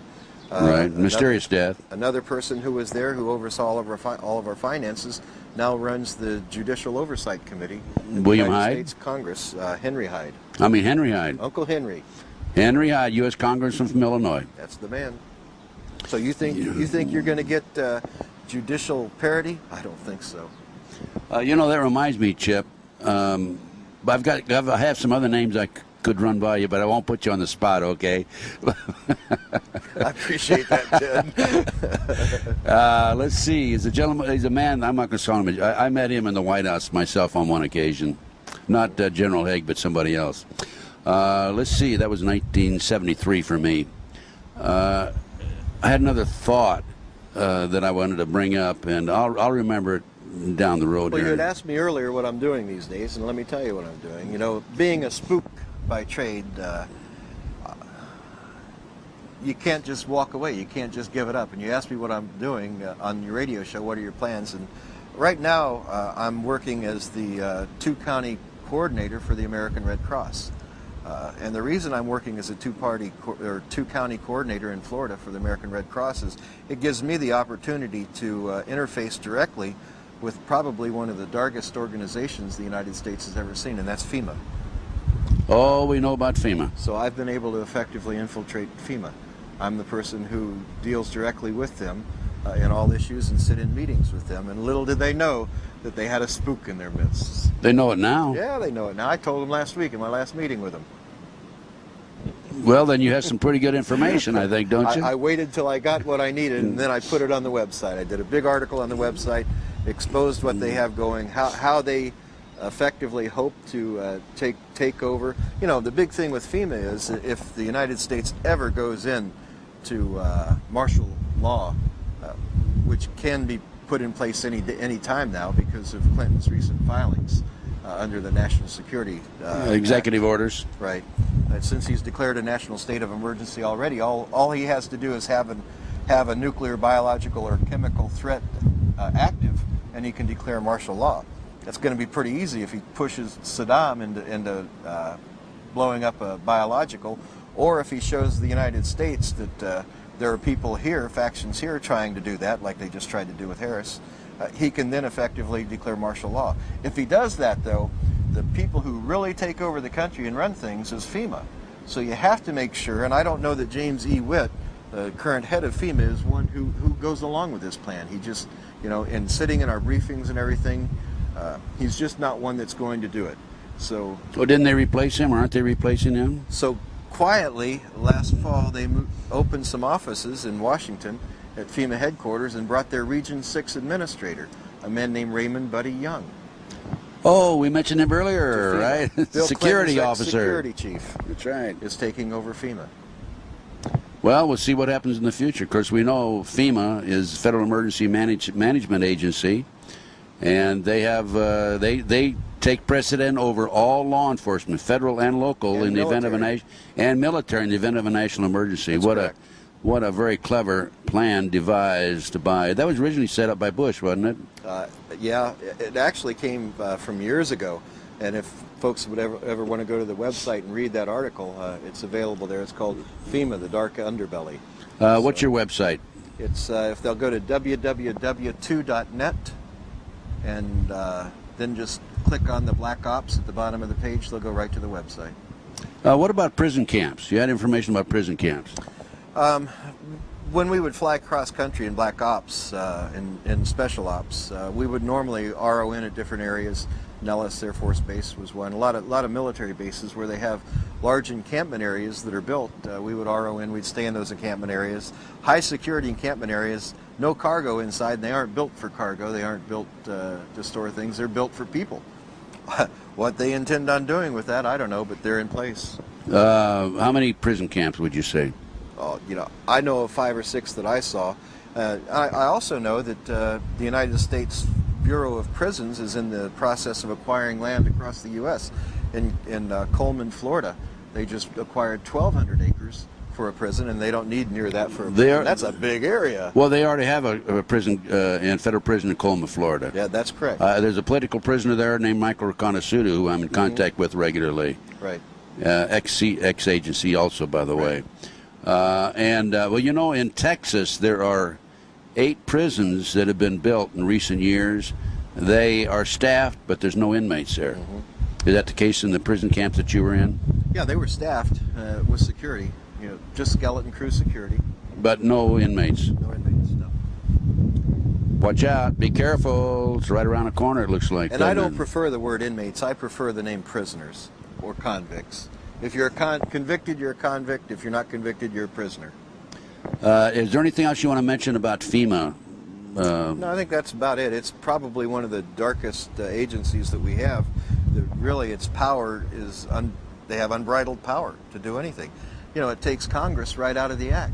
All Clinton has to do, or all the president, whoever it may be, has to do is from time to time report to Congress. That means he can send a 3x5 card to him, say, hey guys, things are fine and dandy.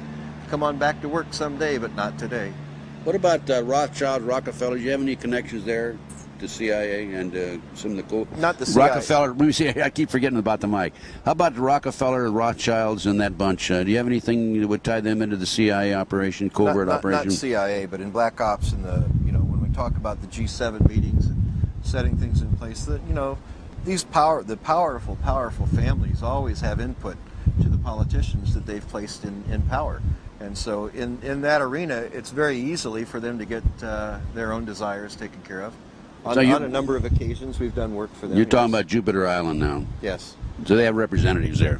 Well, sure. Do you know, I know you know about the Bilderbergers, Council of Foreign Relations, Trilateral Commission.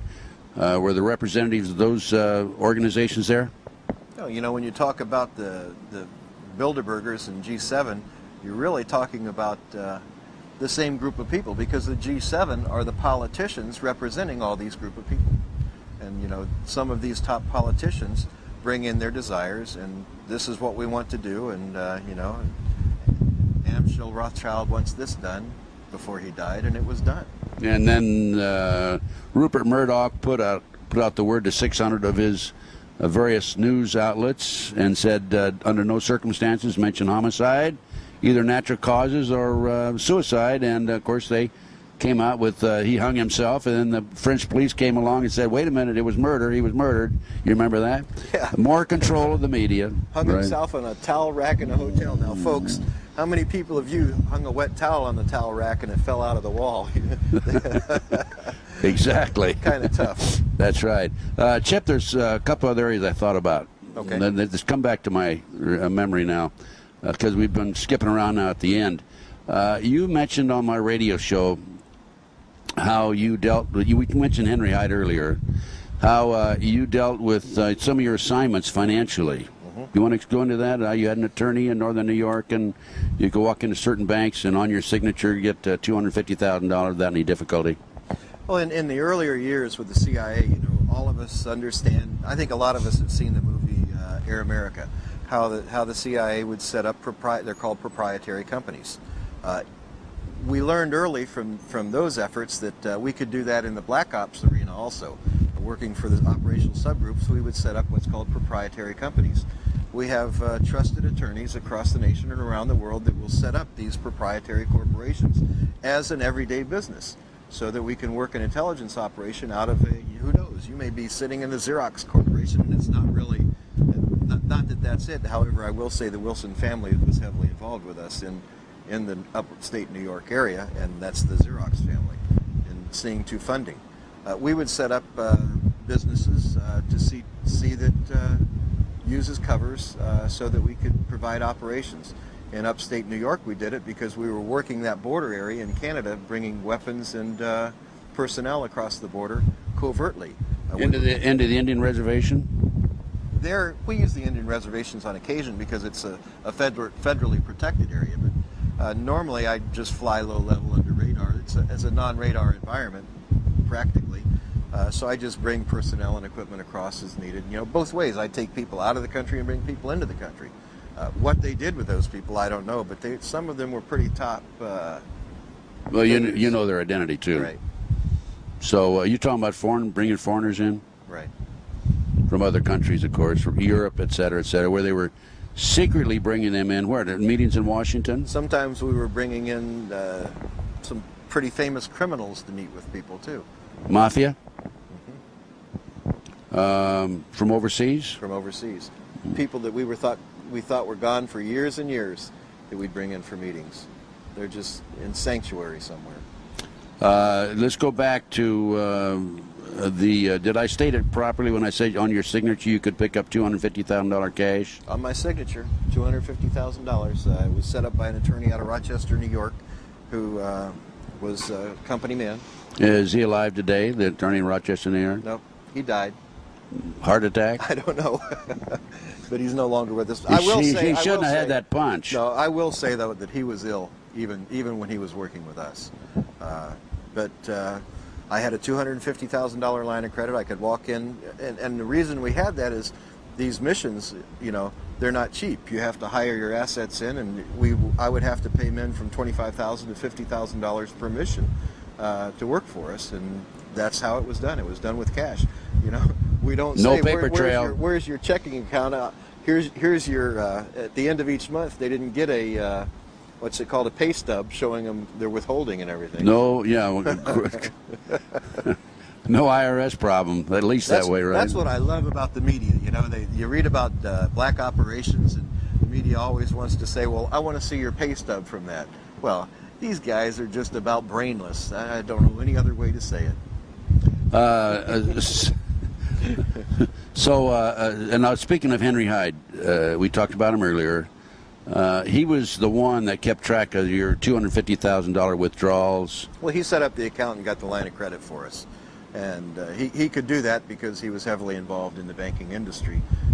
Where the guarantees for that money came from, I don't know. But I know that they always had to have a participating banker in the bank that we used. And this particular banker was one of the vice presidents of commercial lending. So, Chip, let's go back now.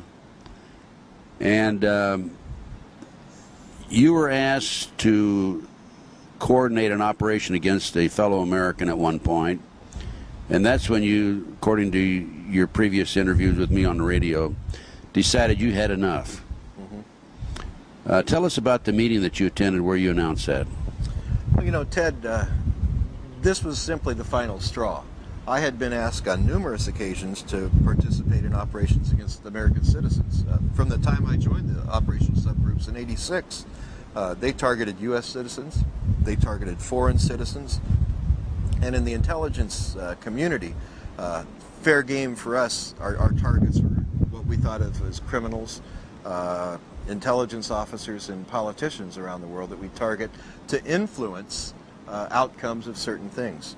But when they started targeting U.S. citizens, you know, having been a target at one time myself in Vietnam, I was a target. You're a little sensitive then. I'm very sensitive when it came to that, and I told.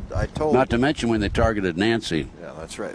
That was it. I'll tell you. That brought broke my that. wrath. That's it, right? When, Okay. when I was and good asked, for you. Huh? When I was asked in '92 to see to it that Ross Perot was neutralized, and when I say neutralized, it means that we could intimidate him, we could coerce him, which is a little stronger, more strong-arm tactics, or we could terminate him.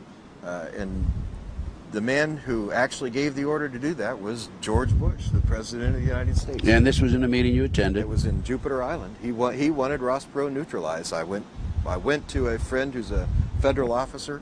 I walked out that day. I dropped a tape on the table. It had been my insurance policy, and I so that they could see what I had, I let them know, this is what I have. If I die, it'll come forward. Now, this is you're in a meeting, and you said, I've had it. This is enough. Put the tape down. Hey, guys, I'm leaving. You left. Do you think that they reviewed the tape immediately? I bet they couldn't get it in a VCR quick enough. I would imagine they had a stampede right behind you with the tape in hand. I talked to Colby. The first VCR machine. I talked to Bill after that. He was in the meeting, and he said that they just looked at each other stunned at first. They just couldn't believe it, because Bill told me on the spot. He said, Chip, you can't walk away from black operations. And that's when I put it down, and a smile came across his face, because he's the one that told me to do it. He's the one that taught me to make it. They told you how to do it, huh? He knew in all those meetings what I was doing. You know, here I'd sit there with a briefcase, pointing the briefcase. It was pretty obvious to him. He and I were the only real spooks in the meeting, that, you know, other than some of the other... You were the only two real loyal Americans then, weren't you? Well, yeah, others were MOSSAD agents and so forth, but they're protected by this too. Most of the guys in the OSGs are protected. When I say that there's 8 different officers, they're not necessarily U.S. officers. What are the other countries represented there? The MOSSAD, and British intelligence. Those 3 entities are compile the 8 men that protects right now. Wait a minute. The MOSSAD, British and American? The MOSSAD, British and American. But didn't you have other countries represented there? We had Danish intelligence, we had Turkish intelligence, yeah. But that was, sometimes Australians, you know, had input in, but that was about it. Well, I think they had Australians because they could shoot over to China pretty quick. I have good information that the CIA was responsible for, let's say, eliminating one of the Australian forms of government and bringing in their own people. Do you remember that? Yeah, I remember that. Yeah, I have some other contacts of my own that have told me that before. And by the way, I no longer receive Christmas cards from that fellow anymore. Since I went public. Since you went public with it? Yeah. All heart, Ted. Oh, my Christmas card list has dropped drastically. It went from like that down to about like that when you stack the cards one on one. But I don't worry about that. Neither do you. No, because we know we're doing the right thing. Chip, there were some other questions I wanted to ask you. Chip. Ted. Hey, wait a minute. How do I know you're telling me the truth? Because you like me, Ted. Now, I hugged Nancy, but I'm not going to hug you. No, Chip, what I'm telling you, the answer I want to that is... I can give you an answer. I know you can. That's why I asked it. Okay. Tell me. Tell them. I'm telling the truth because I have it documented. You don't have to take my word for it. It's documented. It's not only documented in the documents here, it's also documented in federal documents. Oh, it is. Court case. Tell us about that. There's a federal trial that took place. During that federal trial, the SEPA briefing, everything was put in place. There are transcripts to that available to the public. All you have to do is do a filing, Freedom of Information Act filing, but you really don't even have to do that. You can walk right into the federal courts in Tampa, Florida, pay your $25 to the clerk, and get copies of it without even putting a filing in, because that judge made sure that that SEPA briefing wasn't classified. Chip, you're the only you don't have ex-CIA. You're the only CIA agent that I've known, and I've known a few of them through the years, who can come forward and say, it's documented, the CIA admits that I worked for them. That's in that document, right? It's in the document. Yeah. Now, never a denial on the government's part. Now, can somebody call Washington, D.C., a certain number and say, Sure. is Chip Tatum, or was he an employee of the CIA? Who would they call? Doyce Gene Tatum Jr., just call the personnel office at Langley. On the documents is my Social Security number at Tampa.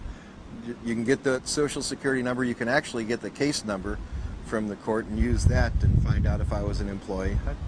Okay. It's pretty cut and dry. There's no denying who I work for. No, yeah, right. Okay, but you're the only The one. only thing that they can deny is what I have to say. But they always deny it, or they say sure. we have no record, and the CIA agents are not allowed to even identify themselves as CIA. Let's face it. Well, and that's law. That's by law, right? That's by law. Yeah. Sure. So if some guys go, because this federal judge made this ruling, it's not and law. some guy goes around saying I'm a CIA agent, don't believe him. Yeah. No, Isn't that right? That's right. And I've heard of this. Okay.